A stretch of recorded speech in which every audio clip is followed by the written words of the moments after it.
This simple guacamole is going to be a crowd pleaser at your next party. You're going to add to a bowl the meat of 2 ripe avocados.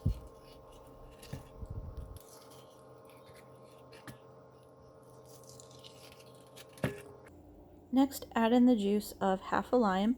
I ended up using a little bit more, but you can use as much as you want. Then season with salt, and then I added in half a white onion for crunch and a little bit of chopped garlic. Then mash it with a fork.